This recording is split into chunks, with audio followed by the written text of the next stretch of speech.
Olá, você está no programa Blogando aqui no canal do Blog do Paulinho no YouTube. Vamos falar de assuntos diversos que ocorreram durante a semana e para bater papo aqui, já vou chamar logo o meu amigo José Renato. Bom dia, boa tarde, boa noite. A gente já está meia hhora discutindo aqui, certo? Então eu já estou puto com o Paulinho já está puto comigo. Eu entrei agora. Agora o destaque, eu quero fazer um destaque. Eu quero destaque. Posso fazer um destaque? Você manda. Quinta-feira, dia 18 de outubro, o centenário do Fortaleza Esporte Clube, certo? Fortaleza Esporte Clube é o time menor lá do Ceará, o grande é o Ceará, da Série A. Lógico que eu estou brincando. O Fortaleza que foi fundado pelo tio-avô da minha avó. Quem? Perdão, pelo tio da minha avó, o Alcides Santos. Alcides? Sidoca? Alcides Santos é tio da minha avó, não é Alzinda. Meu Deus e é fundador céu, cara. E a fundação do Fortaleza se deve ao Iracema. O Zé tem família em todos os clubes do Brasil, é São Paulo, é Ceará. Iracema era tua tataravó, cara, então. Não, mas eu nunca neguei isso. Apesar de ser torcedor do Ceará, o meu tio... Olha o ato falho, viu? O ato falho. Você viu, né? Gravou, Paulinho? Tá gravado e tá no ar. Separa aí, meus amigos alvinegros vão ficar... Eles já ficam falando que eu sou meio Os caras não é só tricolor em São Paulo, não, Paulinho. Dá para ficar quieto que eu estou dando meu destaque? Dá licença? Ó, é o seguinte... O Fortaleza... Você tá muito autoritário hoje, viu? Tio da minha avó, ele viajou para a França e foi estudar na França, e aí ele trouxe as cores da bandeira da França, e em homenagem à França, ele fundou o Fortaleza Esporte Clube, inicialmente como Estela, que é até uma tiração de sarro que tem ainda hoje dos torcedores do Ceará com Fortaleza, obviamente homofóbica, certo? E o Fortaleza, que é um dos grandes clubes de futebol brasileiro, que virtualmente se subirá para a Série A, e a minha família toda é tricolor de aço, exceto eu e o meu Felipe, que somos alvinegros. Mas, Roberto, é contigo. Boa noite, boa tarde, bom dia a todos vocês, Paulinho, Zé. O Fortaleza é um time extraordinário. Eu cresci conhecendo muito mais o Ceará, porque quando eu era criança, o Ceará entrou no Campeonato Brasileiro, Campeonato Nacional, em 72, em 71, e o Ceará era a equipe que mais se ouvia falar no Brasil, era como eu acompanhava o futebol. E o Fortaleza estava meio em baixa. Mas, assim, o Fortaleza, sem ele, eu não conhecia esse dado da sua família, Zé, mas o Fortaleza, ele prova que a paixão consegue milagres, porque o Botafogo bateu na trave para subir da Série C para a Série B durante anos. Ele virou quase um caso folclórico. Ele chegava no último jogo do mata-mata e caía, fazia campanhas maravilhosas, e a torcida chegando junto. E esse ano, ele com o Rogério Ceni, ele tem tudo para subir para a Série A. Mas ele é um caso que demonstra que esses clubes brasileiros que foram alijados pelo Clube dos 13 do convívio social, e que a visão que a gente tem às vezes é que tem um desejo de matar 99% dos clubes brasileiros e deixar só 1% jogando bola, é uma total ignorância do que é a paixão. Porque só quem conhece Ceará, o Fortaleza, quem vê um jogo do Remo, do Paysandu, a paixão que essas equipes elas possuem nas suas torcidas, é que pode imaginar que o Brasil fica restrito ao eixo Rio-São Paulo. Eixo Rio-São Paulo que eu acho que, curiosamente, ele atura Minas Gerais e Rio Grande do Sul, porque já não tem mais jeito.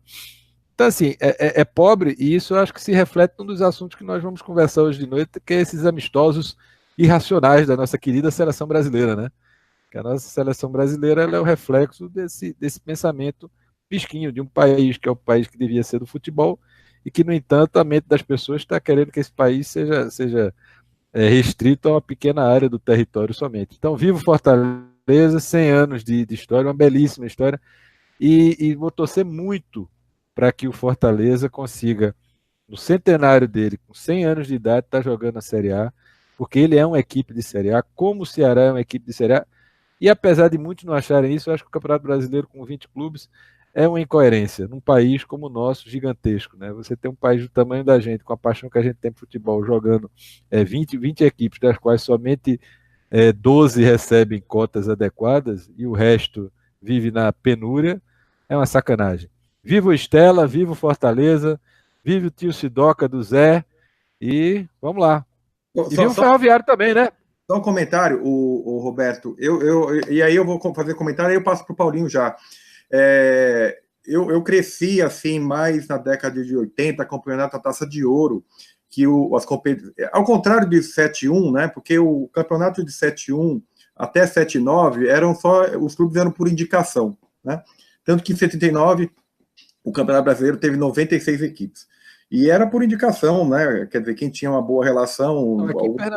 Aqui em Pernambuco, curiosamente, começou sem ser indicação. Ele começou com Santa Cruz, porque o Santa Cruz era o campeão, era o tricampeão daqui, e começou aí. Da Taça de Prata, né, Roberto? O Santa Cruz vinha da Taça de Prata de 70, né? Não, mas quem viu primeiro foi o Náutico. O Santa subiu e o Santa começou aí. E em 72, quando o Náutico foi, ele foi porque ganhou um torneio aqui, que era o Heraldo Gueiros, que foi um torneio feito para indicar quem ia ser o representante.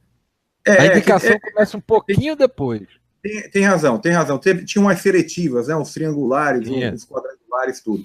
Mas a maior parte era indicação, porque, na verdade, de 70 para 71, só é incluído um estado só, né? O 70, que é a Taça de Prata, e é o primeiro Campeonato Brasileiro, 71, um único estado é adicionado, que é o Ceará, e foi incluído ainda o América de Minas, e outra equipe que eu não me recordo agora, não sei se é o Bahia. Acho que o Bahia já em 73, 74, quando o campeonato incha, quem assumiu o governo brasileiro é uma pessoa que detestava futebol. Até 73, o Jabas Passarinho e o Médici eram pessoas que gostavam de futebol. Então é estranho, eu não estou defendendo ninguém, não. Só estou dizendo que havia uma certa lógica dentro do futebol brasileiro. Quando o Gás assume, a coisa passa a ser totalmente política. Então, quanto mais clube, onde a Arena vai mal, um clube no Nacional. Aí a coisa passa a ser realmente, vamos todo mundo. Aí vai.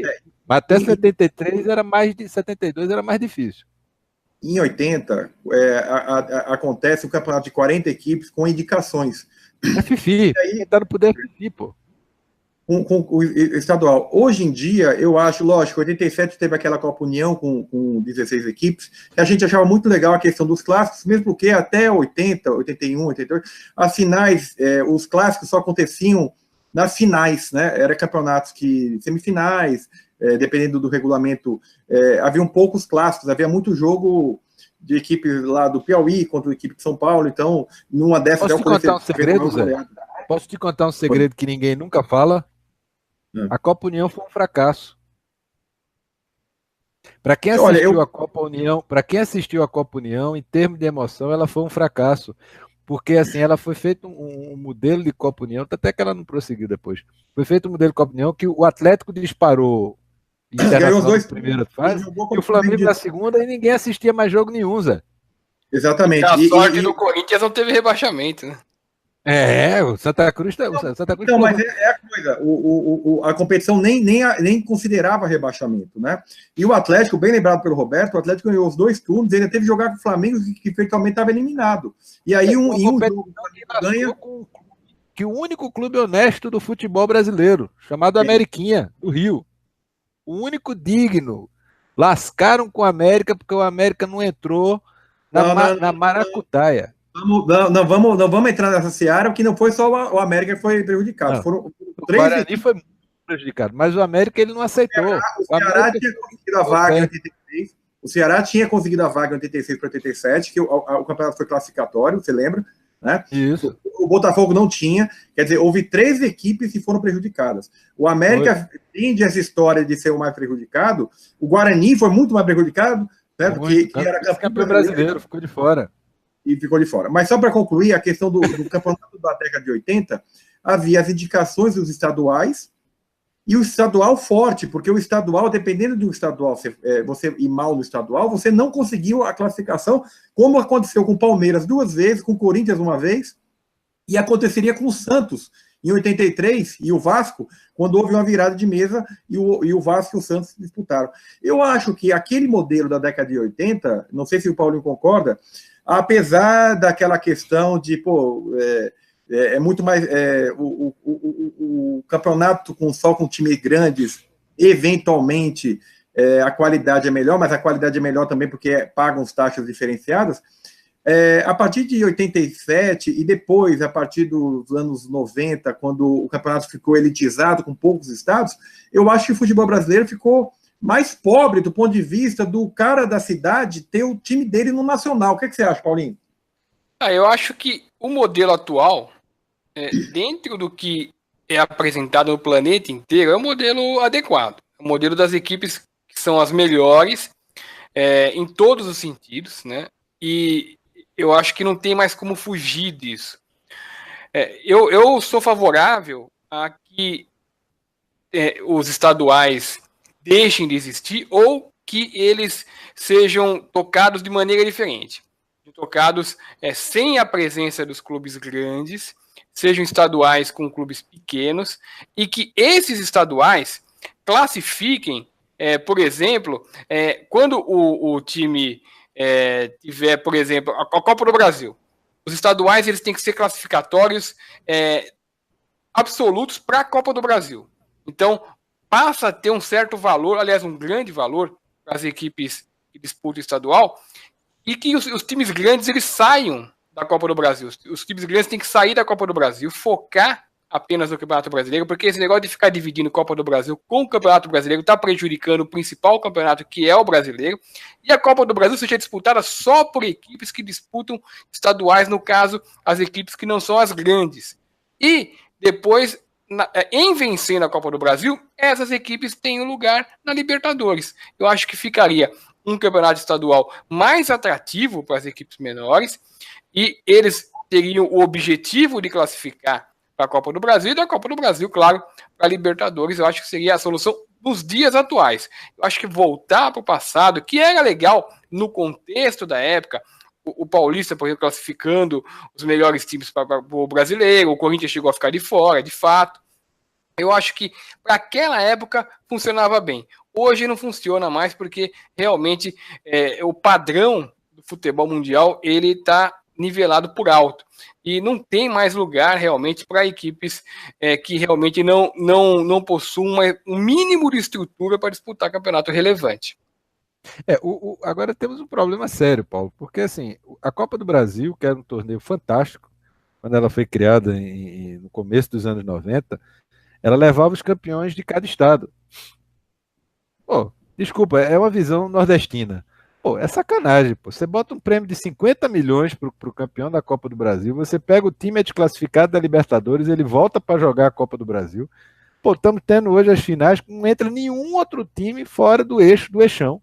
É uma sacanagem. É impraticável. Veja só, não tem condições. Não, Bahia. Eu vou pegar o Bahia, porque para mim ele é sempre o exemplo de um time, para mim, que é gigantesco. Sim. O Bahia não consegue.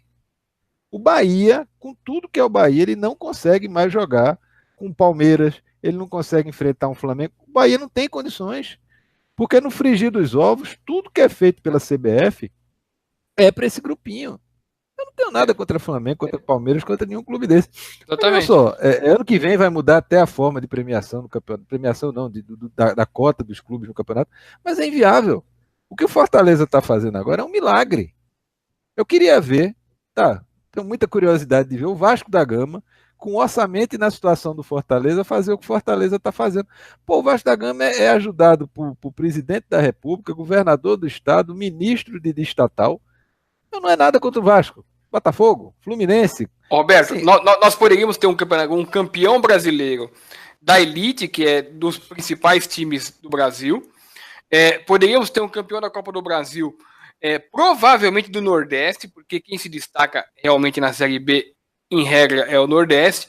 Então, esse time do Nordeste teria a oportunidade de disputar uma Libertadores da América. Talvez até com patrocinadores querendo investir e melhorando o time, para esse time jogar uma Libertadores da América. Eu acho que ficaria mais democrático. Entendeu?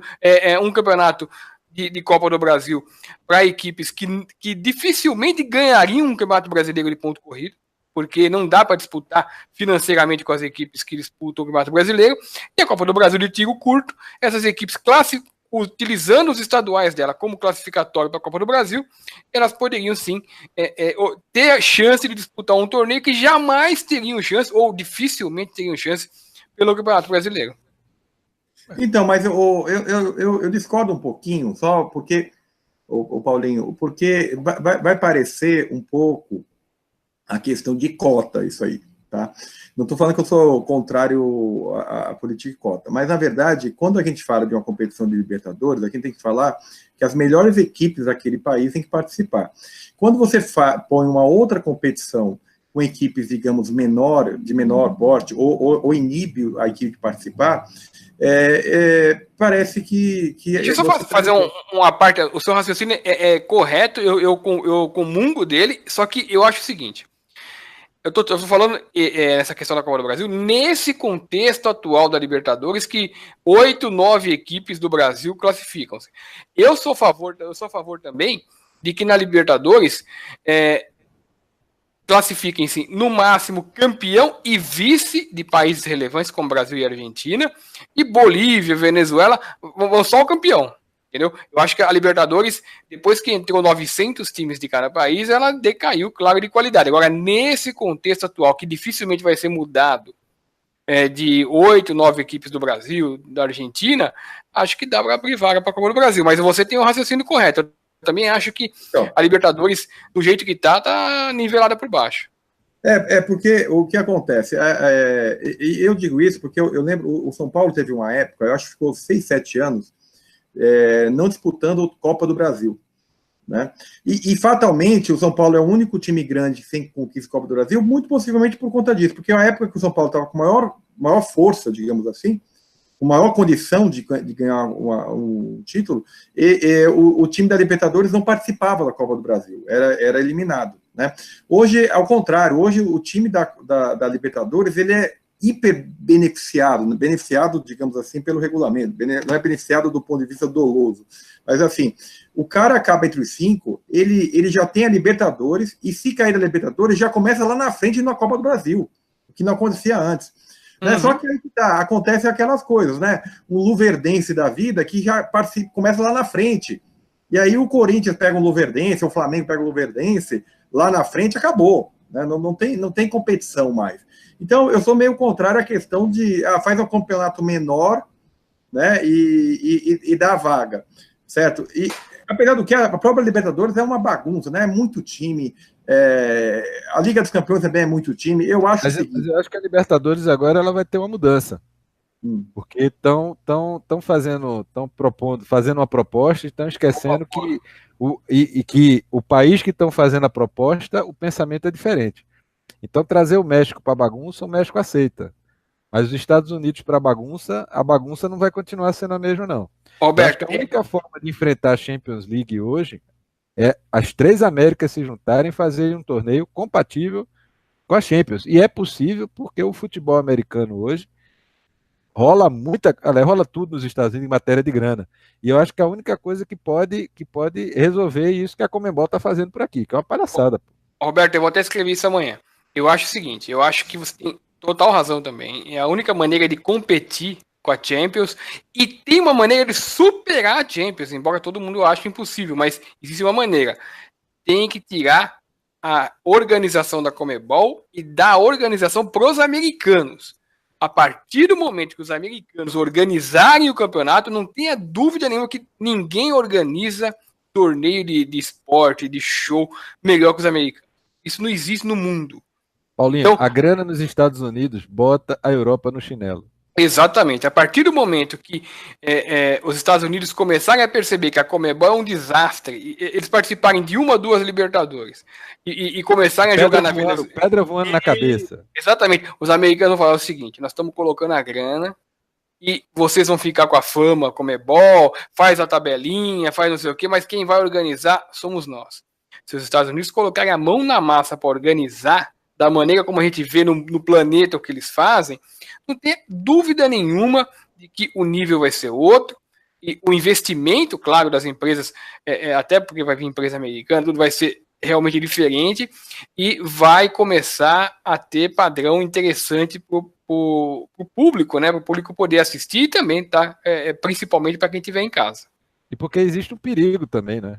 Se a Conmebol não pegar os Estados Unidos, como os jogos do Campeonato Espanhol já estão sendo realizados nos Estados Unidos, eu não duvido muito dos Estados Unidos serem chamados para participar da Champions. Aliás, é muita grana, é pertinho, pô. Você cruza ali pertinho. É muito mais perto do que você jogar no Uruguai. Comentar um fato, tá falando do campeonato norte-americano, dos Jogos da Espanha nos Estados Unidos. Há uns 2, 3 anos atrás, a semifinal do Campeonato Carioca foi em Manaus. Né? Não sei se vocês chegaram a acompanhar. Teve até um Vasco e Flamengo, que o Flamengo passou direto, deixou as crianças no meio do... Os transportes não entraram. Você lembra da história de 2016? Pois bem, essa empresa que investiu para levar os jogos do time dos clássicos do Campeonato Carioca para Manaus, foi descoberta numa baita maracutaia, e foram várias pessoas presas semana passada em Manaus, inclusive o irmão do ex-governador do estado. Que beleza, que beleza. Exato. Então, e era muito pitoresco a gente ver muito jogo do Campeonato Carioca sendo disputado em Manaus. E aí, Paulinho, é uma boa, até para você dar uma investigada aí, o Nacional de Manaus, que é o maior clube do Amazonas, né? Um dos maiores clubes do Norte, super tradicional. Toninho Cerezo jogou no Nacional de Manaus, Campos, Paulo Isidoro. Ele apresentou no começo do ano um projeto com uma empresa chinesa, e essa empresa chinesa iria investir, iria terceirizar o futebol, o departamento de futebol do Nacional de Manaus. Pois bem, fizeram uma análise, parece um jornal local fez uma análise, identificaram que a empresa chinesa ou não existe ou negou tudo, certo? E, na verdade, o cara era candidato a deputado, alguma coisa assim, e agora a história está vindo à tona, e, infelizmente, os torcedores do Nacional que estavam aí na expectativa que o clube ia receber um dinheirinho extra aí, está sendo enganado novamente. Eu estou dando esse exemplo e aproveito para perguntar para o Roberto, que esse é o cara das pautas quentes, falar o que vai ser o futebol brasileiro com o Luciano Bivar com a eventual vitória do candidato Bolsonaro. Olha, o Luciano Bivar, ele é uma das maiores fortunas de Pernambuco, e hoje eu tenho minhas dúvidas se ele vive mais nos Estados Unidos ou aqui. Mas ele ofereceu o partido para o Bolsonaro disputar a presidência, ou no instante de profeta, ou no instante acaso, coisa da vida. E agora, Luciano Bivar, que é um homem ligado fortemente ao futebol do esporte, tanto pela história familiar da família, como pelo fato de ter sido presidente 5 vezes do Esporte Clube do Recife, o Luciano Bivar foi eleito deputado federal, mais de 100 mil votos aqui em Pernambuco, e agora lançou o olhar sobre a presidência da Câmara para ocupar o lugar do Rodrigo Maia. Então, assim, o Bivar ocupando o futebol brasileiro, uma das discussões que vão ter é exatamente sobre a Lei Pelé. Porque há 20 anos o Luciano Bivar ele já criticava a Lei Pelé como iria gerar a falência dos clubes. De uma certa forma, existiu hoje, há uma relação hoje que os clubes ficam numa situação de dependência com os atletas. Mas, assim, eu reputo que é muito mais. Ele está dando um diagnóstico, mas ele está errando no diagnóstico. Porque, assim, é muito mais pela incompetência dos clubes e má gerência dos clubes do que propriamente por causa dos coitados dos jogadores que se libertaram de um escravo. Vocês devem ter pego isso, eu peguei muito na infância. O cara levava 10 anos no clube para ele ganhar direito à liberação. Sim, o cara Roberto. Sabia, 15% sobre o valor do passe que ia ter. Tinha um contrato de gaveta que o coitado do garoto fazia. Se ele desse certo no futebol, tudo bem. Se ele não desse, ou se ele quisesse se transferir, ele estava preso ao clube. Era escravidão total. Hoje eu coloquei um artigo do cara, Carlos Lacerda, você já vê, eu vi no blog do Carlos Lacerda.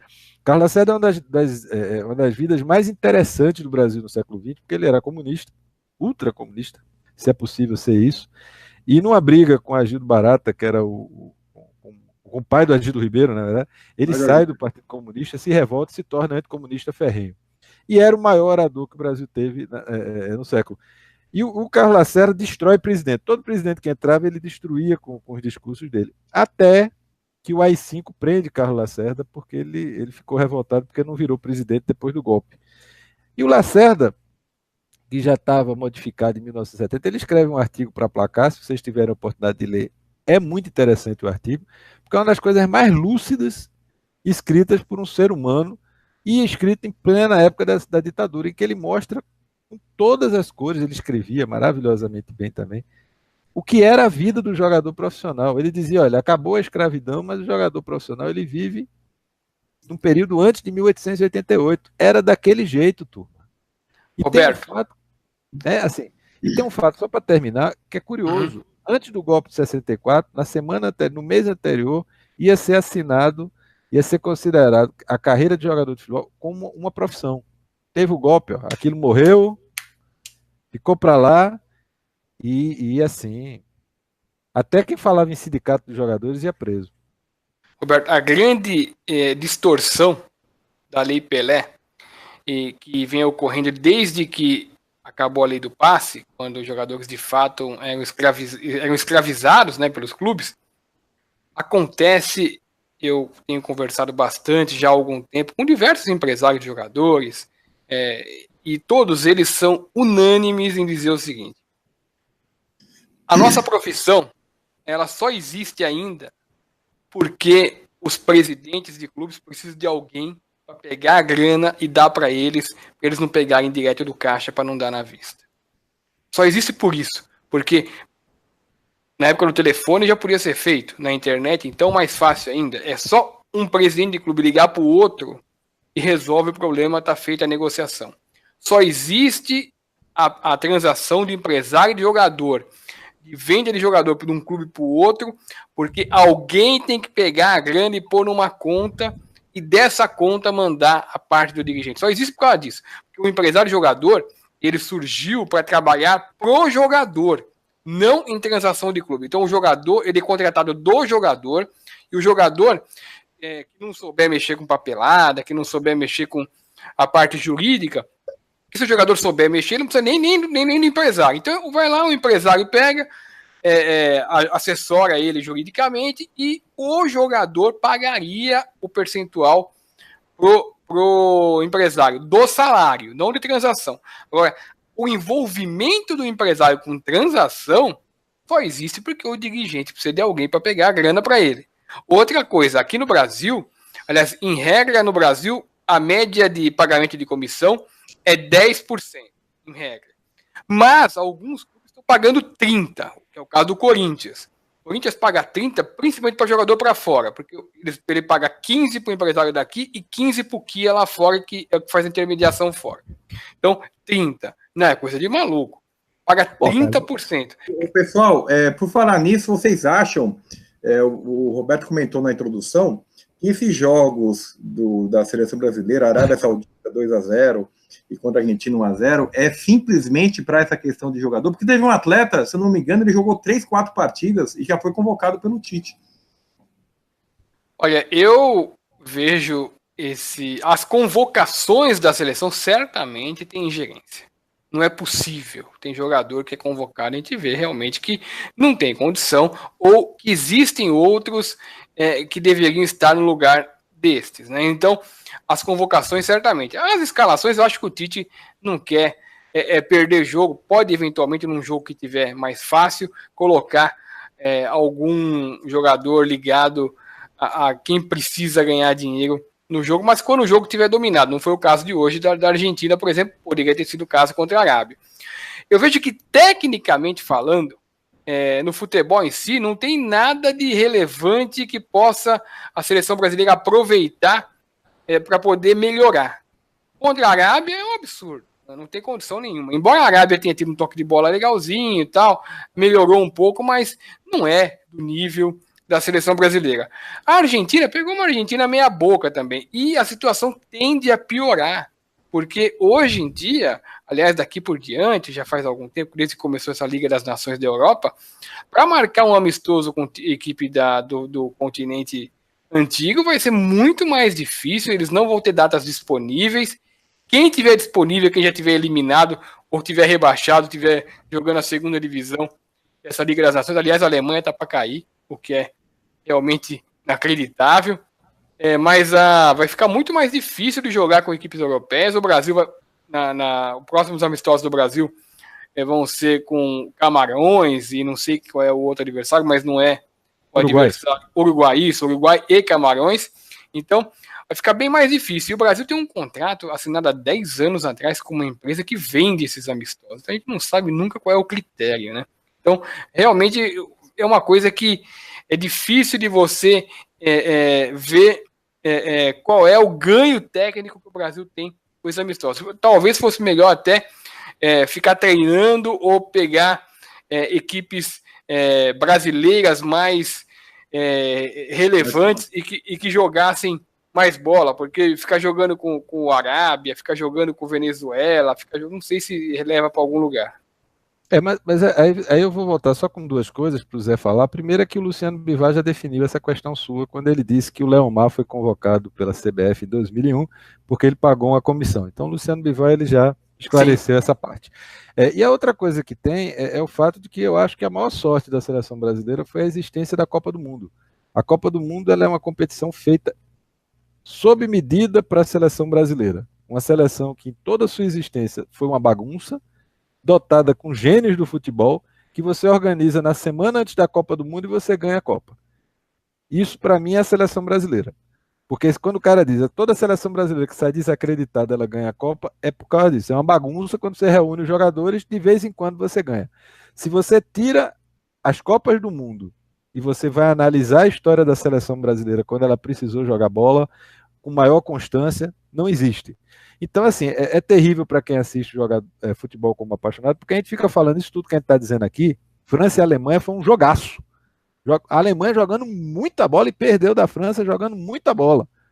As duas é capaz de pegar o Brasil numa Copa do Mundo, naquele mata-mata, e o Brasil passa pelas duas, é campeão do mundo, e o cara vai dizer, o melhor futebol do mundo é o brasileiro. É isso. Eu acho que a última vez que a seleção brasileira jogou bem em amistosos, bem mesmo, foi em 81, antes da Copa de 82, quando o Brasil fez aquela excursão para a Europa e deixou o mundo encantado. Jogou bem até contra a Itália. Exatamente. Agora jogou bom contra a Rússia e contra a coitada da Escócia no primeiro tempo. Mas assim, então assim, a Copa do Mundo ela é feita para isso. Agora, hoje a distância se tornou colossal, porque os times, as seleções europeias estão jogando a sério. O Brasil está fazendo uma brincadeira com o Tite, é irrelevante. Mas porque na verdade, assim, se você levar em consideração que é só Copa do Mundo, então na verdade a gente não precisa se preocupar com os amistosos, né? Então pode jogar com qualquer time que seja. Só faz derrubar técnicos, Zé. Mas o Roberto tem razão, né? Quando o Brasil ele conquista o primeiro título nacional em 52, né? Que é o Pan-Americano, e com a seleção gaúcha, inclusive, né? 56, então, a gaúcha foi em 56 o Pan-Americano. Em 52 foi com o Zezé Moreira. Foi muito comemorado. A recepção dos jogadores brasileiros foi muito comemorada, porque, na verdade, o Brasil perde o título de 50 e fica aquela frustração toda, e o Brasil até então só tinha conquistado o título em 49, né? De 49 conquistou o título, voltou a ganhar em 89, quer dizer, 40 anos sem ganhar nenhuma... Teve 19 e 22 também. Três títulos, mas de 49 a 89 foram 40 anos sem conquistar um título sul-americano que não seja, nesse período, conquistou 3 títulos mundiais. Mas é que tá, o Brasil nunca foi... O Brasil sempre foi a terceira força, né, da América do Sul.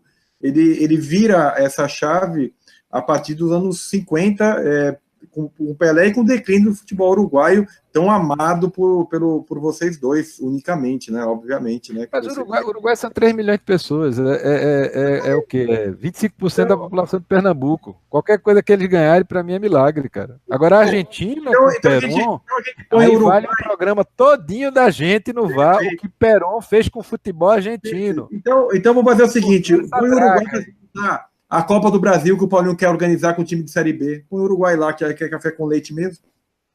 Eu acho que o Uruguai não tem culpa. O Uruguai, com essa quantidade de habitantes e esse time de futebol que ele apresenta, é uma demonstração de absoluta competência. Mas a quantidade de população não vale, senão a gente vai falar que a China é muito ineficiente. Não, então, mas... Agora, o Uruguai é absolutamente competente. Mais competente que o Uruguai ainda foi a Islândia. A Islândia foi mais competente que o Uruguai. A Islândia é um caso ímpar. Aliás, eu quero fazer um merchan que eu comecei oficialmente a escrever o livro do meu tio Fernando Sátiro. Que legal. Ele começou a a jogar, ele jogou no São Paulo, 15 Piracicaba Ferroviária, e ele veio para São Paulo justamente numa dessa questão no time do Sul ir para o Ceará e levar uma multidão de torcedores, e o meu tio eu já contei essa história recentemente, e ele vai para São Paulo. Então, oficialmente, eu comecei essa batalha aí, junto aos meus parentes, principalmente. Eu já comentei com ele se eu não vou falar nada de não seja aspecto futebolístico, porque o meu tio, como diz a minha tia, ele era meio danado. Era teu oposto. Ele era meio danado. E o Roberto era muito engraçado. Teu oposto, né? Roberto, era muito engraçado, o meu tio, que era o seguinte, ele sempre foi torcer o Fortaleza, ele é Fortaleza porque a família toda era Fortaleza. E aí, quando ele é convidado para jogar pelo Ceará contra São Paulo, ele não queria jogar. E ele falava que não queria jogar porque tinha uma namorada, não sei o quê, mas na verdade, a gente está descobrindo agora que ele não queria jogar pelo Ceará por causa do coração tricolor. Outros tempos, né? O amadorismo era bem legal. E o Zé tem tudo menos mulherengo. É engraçado, Roberto, né? Você sabe, Roberto, eu estava até lendo. Eu estou errado? Você é mulherengo? Não, eu sou. Rapaz, eu vou defender o cara, pô. Não, é que eu escrevi um texto agora. Eu estou escrevendo um texto do Afonsinho. Graças a Deus. Afonsinho. Sim. Afonsinho. E aí eu estava lendo, o Zagallo tinha um ódio do Afonsinho, né? Sim. Não só o Zagallo. E o Zagallo, e eu achei uma entrevista, o Zagallo chamando o Afonsinho de mulherengo, ofendendo o Afonsinho por ser mulherengo, e por isso que não estava convocando porque o Afonsinho tem uma história muito... Eu tive com o advogado de Zagallo. Fala. Eu sou fã de Afonsinho, mas a bronca com o Afonsinho começa numa excursão do Botafogo ao México, em que Afonsinho inventa uma onda lá para não jogar e para ficar no migué dele. Zagallo não perdoou Afonsinho nunca. E uma das coisas mais discutíveis, porque eu fui estar escrevendo com o Lucídio um livro, a gente terminou agora, e um dos personagens é Afonsinho. E o curioso é que Afonsinho é praticamente certo que ele não é nem cogitado para a Copa de 70 pelas confusões com o Zagallo. Nem cogitado. Zagallo jamais perdoou Afonsinho. E eles se encontram em 73 no Flamengo. O Zagallo... no Afonsinho. O Zagallo é uma figura tão pitoresca. Mas veja só, se tu fosse um cara bonitão, estudante de medicina, no final dos anos 70, eu não entendi. Das faculdades, querendo fazer a revolução cultural. Tu fazia o quê, Zé? Não, eu sei o que fazia. Não, eu só não entendi. Nada. Você falou se eu fosse bonitão. Eu não entendi essa condicionante. Não, porque Afonsinho ele tinha um contraponto na época que se chamava Chico Buarque de Holanda. Era Chico Buarque na música e Afonsinho no futebol, eram os rebeldes, eram os caras de cabeça. Do Chico Buarque. Mas só para continuar, a questão do Afonsinho, é o maior fã do... Ele desconcentrou, falou mulher, ele desconcentrou. Antes de começar o programa, estava tocando Caminhando e Cantando, do Geraldo Vandré, com som de Chico Buarque cantando. Chico Buarque? Mas o Paulinho tem toda a coleção do Chico Buarque de Holanda. Faz muito bem. Pô, é ótimo. Faz muito bem. Ele faz. Mas então, eu estava lendo sobre o Afonsinho, porque teve a história da lei do passe, que a gente estava comentando agora, que o Afonsinho criou a primeira... O único jogador livre do Brasil, frase de Pelé. Exato. E aí ficou anos sem jogar, voltou a jogar no Olaria, tudo, e aí aparece o Zagallo. E o Roberto, obviamente, que não elogiou o Zagallo para me provocar, porque eu acho o Zagallo... o Zagallo é responsável pela maior quantidade de perdas de títulos da seleção brasileira e vendeu uma ilusão de ser protagonista, que nunca foi, dos títulos mundiais. O Zagallo, ele não levou Romário em 98, não levou Romário em 98, né? Se dependesse do Zagallo, ele não teria levado o Romário em 94 de novo, teria morrido com essa coisa. E o Zagallo segurou o Zico subir no Flamengo antes, porque não queria o Zico, porque o Zico era muito franzino. Quer dizer, Não, o Zagallo, ele está na história. Mas ele fez um benefício para o Zico, cara. O Zico Zagallo, passou 2 anos com o Franca Lassi, fortalecendo e voltou. Claro. Foi com esse pensamento que o Zagallo fez. E o Zagallo me põe o Ronaldinho, e depois tem uma convulsão. Zagallo nasceu aonde, Zé? Zagallo nasceu aonde? Alagoano. O Zagallo Zagallo nasceu aonde? Alagoas fazia parte de Pernambuco, ele é pernambucano. Sim. Do mesmo jeito que Luiz Gonzaga. Não, o Luiz Gonzaga não vem com história, não vem ofender o cara, não. O Luiz Gonzaga é cearense. Não vem com história. Viu, mas o Zagallo, eu tava lembrando... ofendeu o cara, olha só o que ele fez. Tô calado, eu me calei agora, vou esperar ele visitar a gente aqui, né, Zé? Não, Paulinho, entre ser cearense e pernambucano, eu não vou nem comparar uma coisa com a outra. Tô esperando você voltar pra cá. Como tenho mãe pernambucana e pai mineiro, eu já escolhi meu lado. Não, Paulinho, na boa, é porque você tem um sangue pernambucano, mas se você fosse trabalhar com a razão, cara, não tem nem comparação uma coisa com a outra. Não, realmente não tem comparação. Olha, eu amo o Ceará, turma. Eu amo o Ceará. Não, Pernambuco. Eu amo o Ceará. O Fortaleza nem tanto, mas o Ceará eu amo. Eu gosto do Ceará. Mas você falava de quê, cara? Recentemente. Você se perdeu aí, Zé. Então, mas voltando para o Afonsinho. Então, eu estava lendo do Afonsinho, da ofensa do Zagallo fez a questão do mulherengo. E aí Não é ofensa, Zé. Não é ofensa. Não, o Zagallo, cara, eu vi uma entrevista do Zagallo chamando o Afonsinho de mulherengo como se isso fosse a ofensa e o motivo de não levar o Afonsinho. Mas eu vejo o seguinte, o Zagallo está na história dos grandes fracassos. Cara, eu acho que se o futebol brasileiro não tivesse Zagallo, seríamos octacampeão mundial. Eu acho que o problema do Zagallo, a meu ver, é só fora de campo.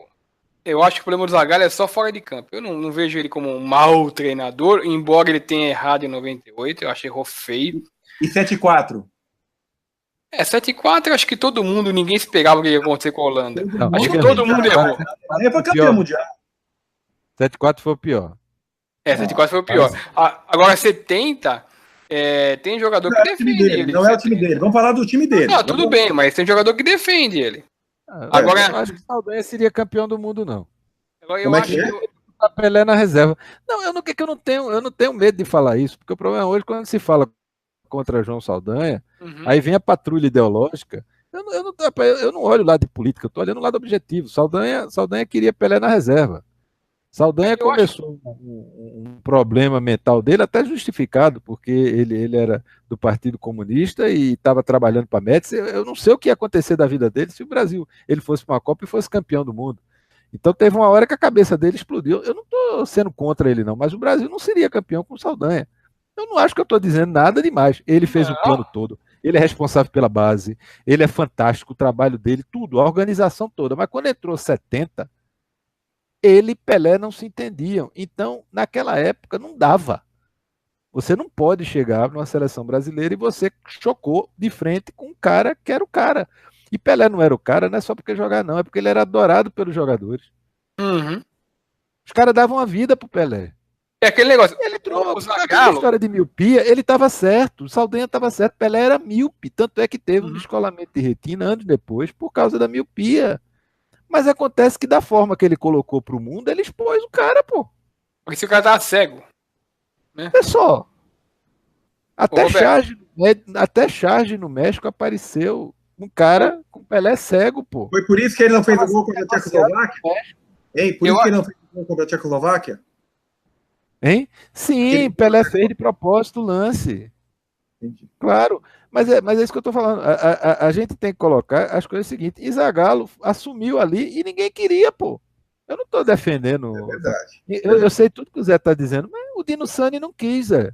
Aliás, parabenizo o Zagallo por ter a maior coleção de camisas de futebol, porque durante todo o tempo que ele foi técnico da seleção brasileira, todas as camisas da seleção do adversário eram presenteadas pelo Zagallo. De forma essa eu não sabia, não. Paulinho sabe. Meu Deus.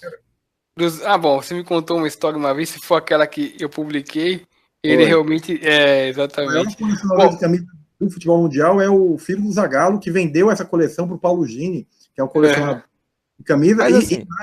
E Roberto, não sei se eu te contei essa, parece fofoca, né? Mas olha só, Copa de 2014, assim que o Brasil sei lá, o Brasil. Qual foi a primeira fase do jogo do Brasil? Brasil, Croácia. México, Croácia e Camarões. Camarões. Assim que acabava o jogo, o rapaz aparecia com a flâmula do jogo da Copa. Podem até publicou isso no blog dele na época. Exatamente. Na Croácia, o cara aparecia com a flâmula da Croácia. Não foi, Paulinho? Falei, Mas cara, a gente tá conversando amenidade, mas vamos sair das amenidades para quebrar o pau no fim do programa. Posso começar? Deve. O que é que vocês acham sobre Barcelona e Ronaldinho Gaúcho? Eu só vou ler só a declaração do Barcelona, para colocar, contextualizar. Saiu nas redes sociais que o Barcelona tinha cortado o Ronaldinho de suas relações. E o Barcelona fez a seguinte declaração em nota oficial: nossos valores democráticos não coincidem com as palavras que escutamos sobre este candidato, no caso Jair Bolsonaro. De todas as formas, respeitamos a liberdade de expressão, inclusive as palavras de Ronaldinho Gaúcho. E aí, turma?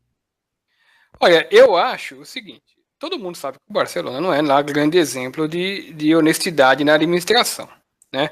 Mas, na verdade, não é grande exemplo de honestidade, mas tirando isso, o Barcelona, ele tem um contexto histórico na Espanha, um lado de se opor ao que era o Franco e que é mais ligado ao Real Madrid. E nós sabemos que o Franco, ele é muito parecido em determinadas situações e pensamentos com o Jair Bolsonaro. Eu acho que o Barcelona, ele até na nota dele, ele foi bem. O Ronaldinho e o Rivaldo eles têm direito de se posicionar a favor de quem bem entende. Inclusive, a gente não concordando. Eu não concordo, mas eu acho que eles têm o direito de fazer isso. Eu não concordo não com eles se posicionarem, com a escolha, mas eu acho que eles têm que se posicionar.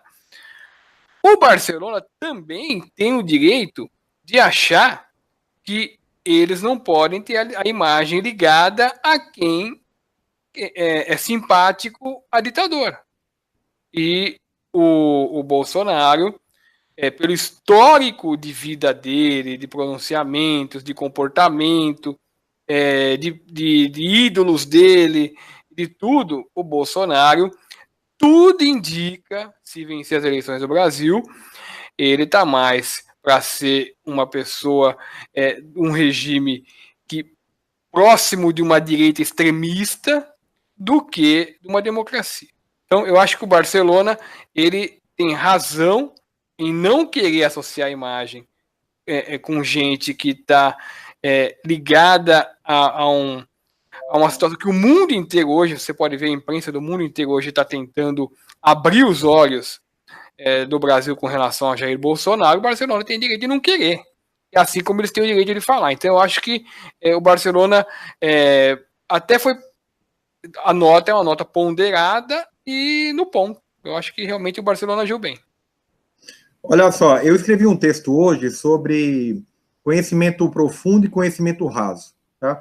Eu faço até uma metáfora que eu estava em Fortaleza, lá no Clube de Engenharia, que fica pertinho da praia de Iracema, e lá tinha uma piscina funda de adulto, e tinha mesas ao redor, tudo, e tinha do lado uma piscina rasa para criança.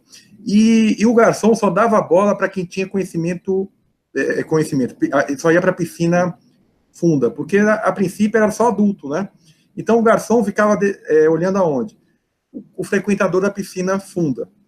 O cara da piscina rasa era meio que ignorado, quer dizer, as crianças, porque a princípio a criança não tinha o direito de fazer os pedidos. O que eu estava fazendo? Eu fiz esse texto para associar a chegar a conhecimento profundo e conhecimento raso. Eu fico admirado, algumas vezes negativamente, com conhecimento raso de quem dá opinião sobre algo que não tem conhecimento. Né? O cara lê um post, o cara lê, alguém me falou isso, certo? E aí toma como verdade.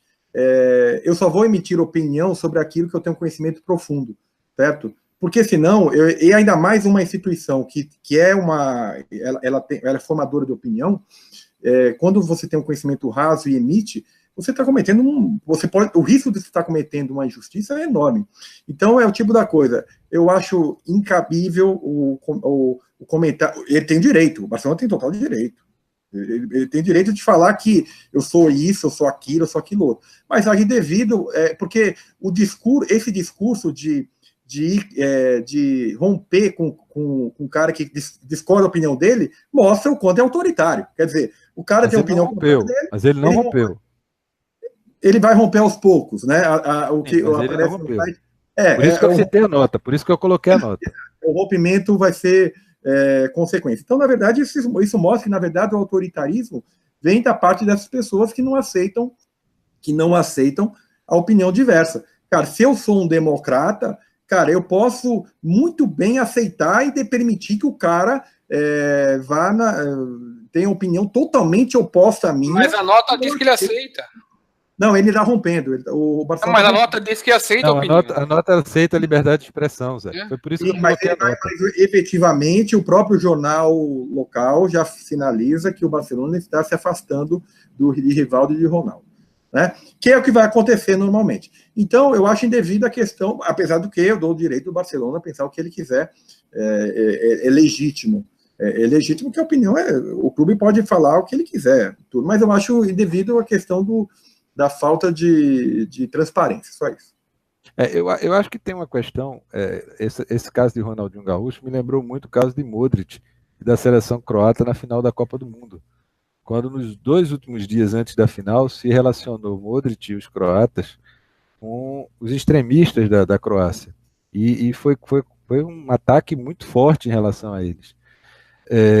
E aí eu fico mais ou menos com o Zé no ponto em que, assim, eu nesse ponto eu não tenho conhecimento da vida croata tão maravilhoso para conseguir me posicionar em relação a isso. Mas foi como se de repente a França fosse a pátria livre, a pátria libertadora, o local de liberdade no mundo, igualitária, e os croatas fossem uma espécie de bárbaros fascistas. Eu acho que todo posicionamento a respeito da situação atual no Brasil, e o que eu fico conversando com as pessoas é mais ou menos isso. O que eu procuro analisar é por que as pessoas estão tomando essa posição.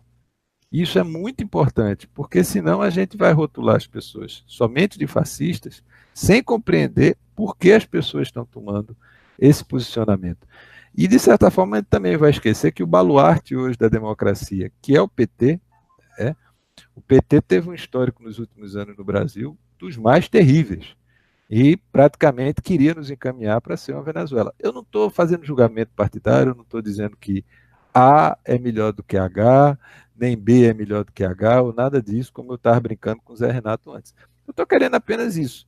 E um pouquinho no que o Zé falou, porque o Zé sofreu ataque, eu sofri ataque também nas páginas, por intolerância. Eu tenho todo o direito de ter minha posição. Paulinho tem o direito de ter a posição dele, e o Zé também. E continuamos amigos. Eu acho, pessoas legais são meus amigos. Assim, não modificou nada, eu não acho. Ontem eu estava tendo uma conversa no WhatsApp, porque estavam falando de um amigo meu, porque a posição dele, aquilo. Eu disse, rapaz, o cara é meu amigo há 40 anos, é uma pessoa do bem.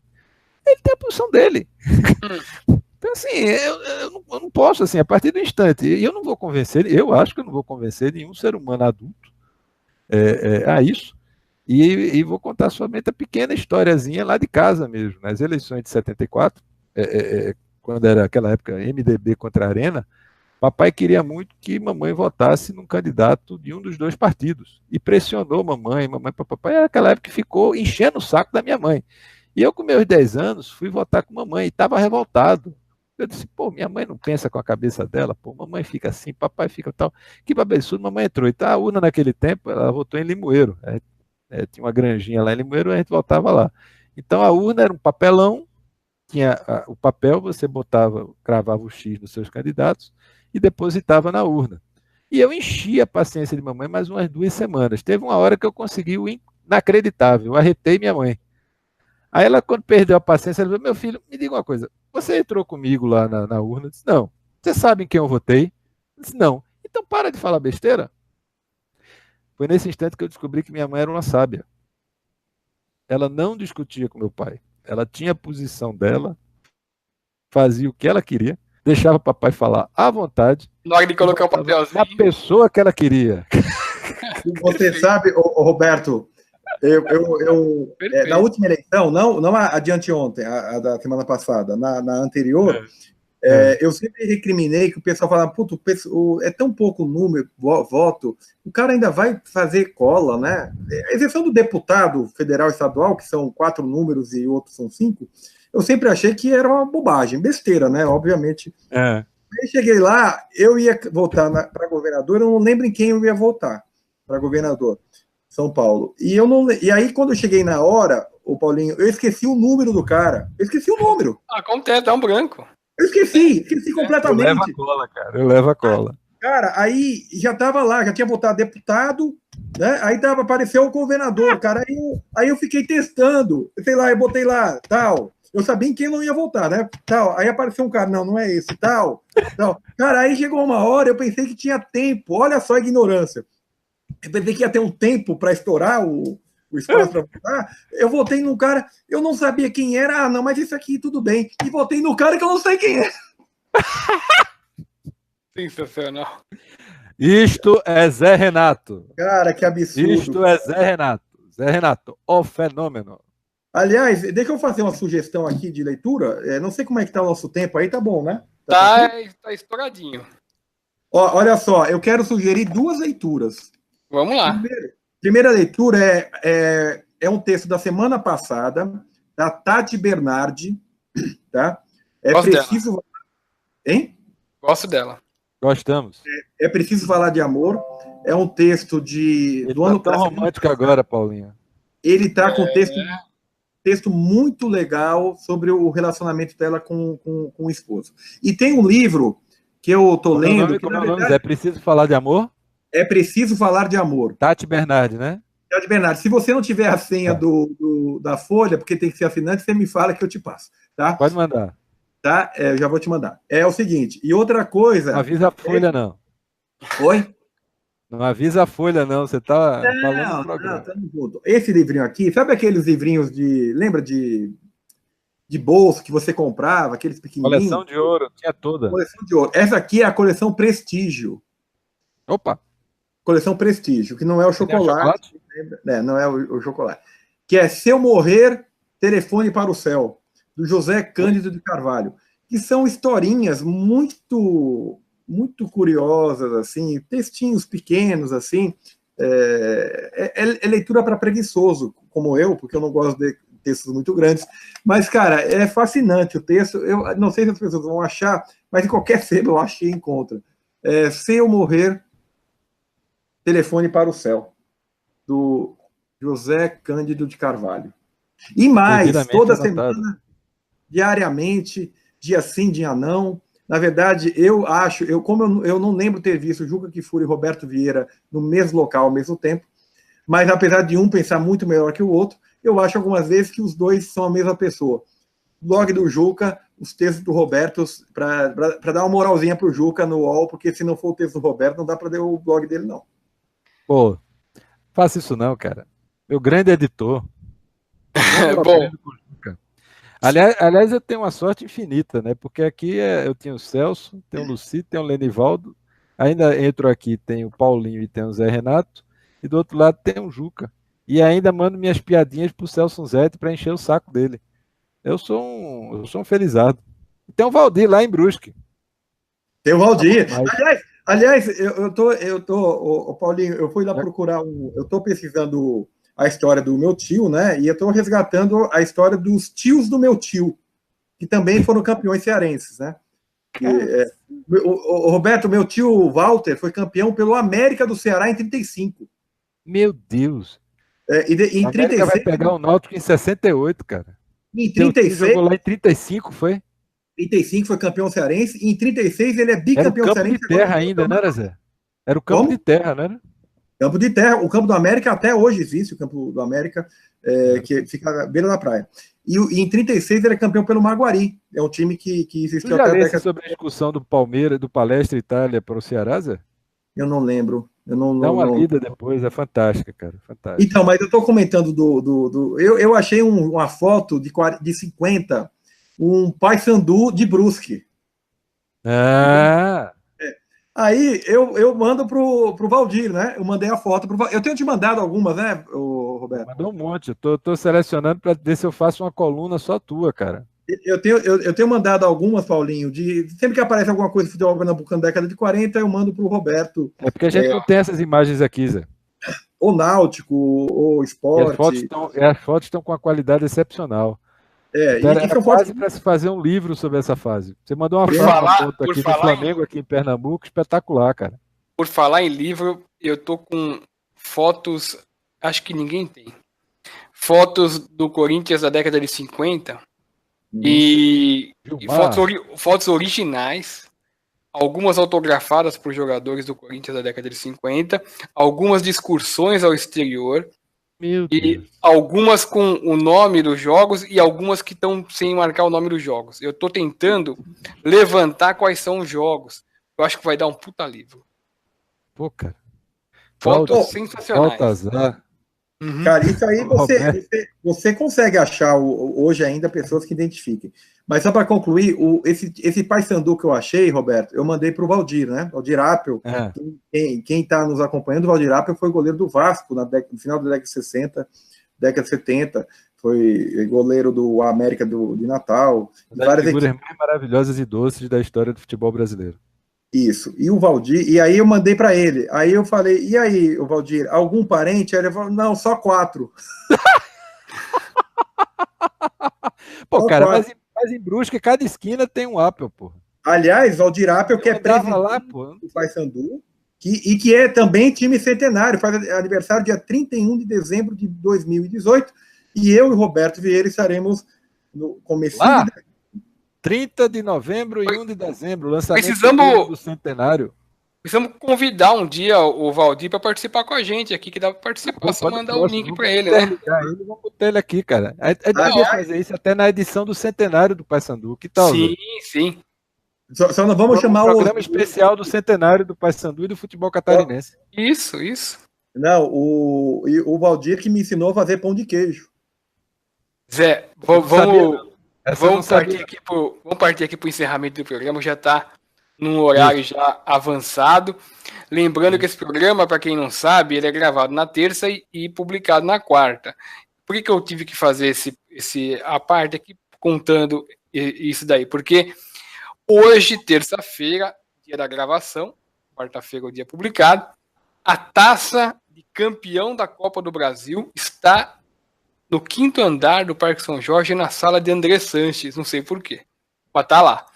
Não tá com a CBF, tá na sala do presidente do Corinthians. Eu já falei pra você, porque o campeão vai ser o Corinthians, cara. Não, e é o que eu torço, exatamente. Tomara, daqui a pouco, você que tá assistindo o programa hoje, quarta-feira, daqui a pouco o Corinthians consiga reverter e saia com o título, pra minha alegria, né? Embora eu acho que o Cruzeiro, de fato, é favorito. Mas a taça tá desde terça-feira na sala do presidente do Corinthians. Bom, eu vou me despedindo aqui, agradecendo mais uma vez a audiência de todos vocês. Divulguem o programa, é realmente um programa de nível diferente do que se costuma ver na internet e até na televisão brasileira. Claro, não por minha causa, pelos comentários de José Renato e Roberto Vieira. Um grande abraço a todos vocês. Oi, sou eu? Vou dar tchau? É tu, cara. Tô esperando aí, pô. Não, então, eu queria falar... velhos primeiro. Posso falar por último? Pode.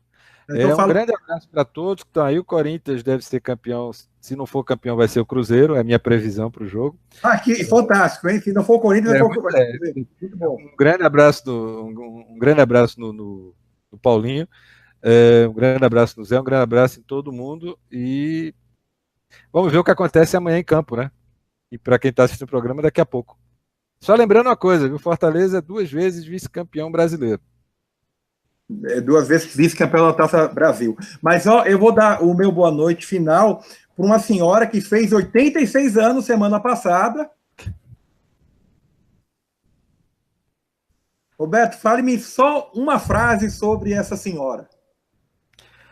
Rapaz, uma frase é difícil, Zé. Eu não tenho poder de resumir minha mãe, não. A minha mãe, ela é plural.